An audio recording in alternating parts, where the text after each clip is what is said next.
Actuellement, je travaille beaucoup sur la question du diable. Et ça me rappelle un exposé que j'avais fait en 97 au Jour des Cerisy, et sur la question de la métaphysique du diable. Et j'ai dans les mains un ouvrage de Jacques Duquesne, Le diable aussi. Et actuellement, je travaille beaucoup sur la question du diable, parce que pour moi, l'astrologie ne se comprend pas sans cette dialectique entre le diable et le Dieu créateur, si on peut dire. Le diable étant un pied de nez au Dieu créateur. Et pour moi, l'astrologie se partage entre une phase diabolique, qui est la phase de solsticialité, et une phase de respect de la création, qui est l'équinoxialité.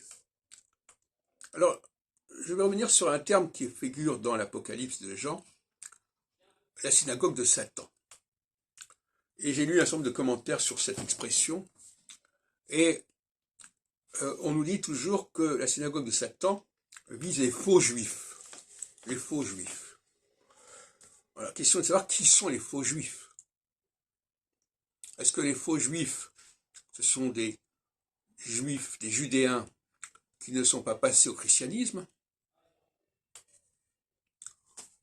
qui n'ont pas reconnu la vérité du christianisme, ou est-ce que les faux juifs, ce sont justement les chrétiens qui ont cru pouvoir, par le biais du baptême, devenir juifs?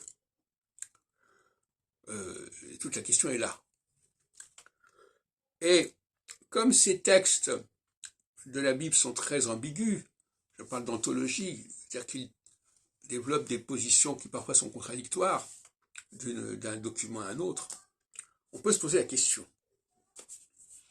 Et à mon avis, l'Apocalypse condamne les faux juifs, ceux qui veulent se faire prendre pour des juifs qui ne le sont pas, à commencer par les Israélites, les Samaritains, qui revendiquent un certain judaïsme, mais qui, quelque part, ont combattu le judaïsme. D'ailleurs, le mot Israël veut dire combattre Dieu, ce qui peut dire, comme Satan aussi veut dire combattre Dieu. Donc, qui est Israël? On peut se poser la question. Et, par conséquent, pour moi, les faux juifs, ce sont les chrétiens.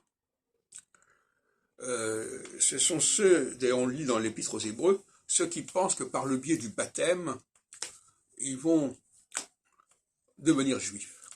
Alors certains, aujourd'hui ça paraît un peu anachronique comme point de vue, cette idée de devenir juif. Mais à l'époque, c'était l'enjeu. À l'époque, il y avait des gens qui étaient autour du judaïsme et qui souffraient de ne pas l'être complètement. Tout comme les Algériens, dans les années 1950-60, étaient à la fois français mais pas complètement. C'est tout à fait comme les chrétiens par rapport au judaïsme, c'est un peu les Algériens par rapport à la métropole. Et ils se sont révoltés, bien évidemment, et ils ont rompu, ils ont demandé leur indépendance à la mort de Salomon comme à l'arrivée de De Gaulle, avec la signature des électeurs d'Évian en 62. Donc ce sont des gens qui sont dans la revendication d'un statut qui leur est refusé en tant que... Et en même temps, ils sont quand même dans la sphère en question, ils sont quand même dans l'orbite de la France pour les Algériens de l'époque, tout comme, les non-juifs du nord du pays, de la Galilée, du lac de Tibériade, de la Samarie, étaient dans l'orbite du monde juif, mais pas complètement, pas pleinement. Et le christianisme, d'ailleurs, Jésus le dit, je suis venu pour les brebis perdues de la maison d'Israël. C'est-à-dire qu'il est voulu il veut réintégrer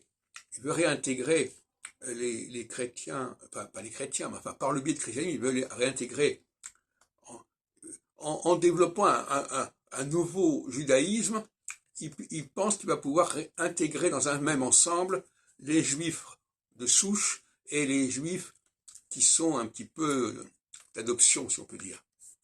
Bon, voilà, c'est un peu de même que De Gaulle, à un moment donné, espérait, avec la 5e République, réintégrer des gens très différents, par-delà les partis, par-delà les clivages.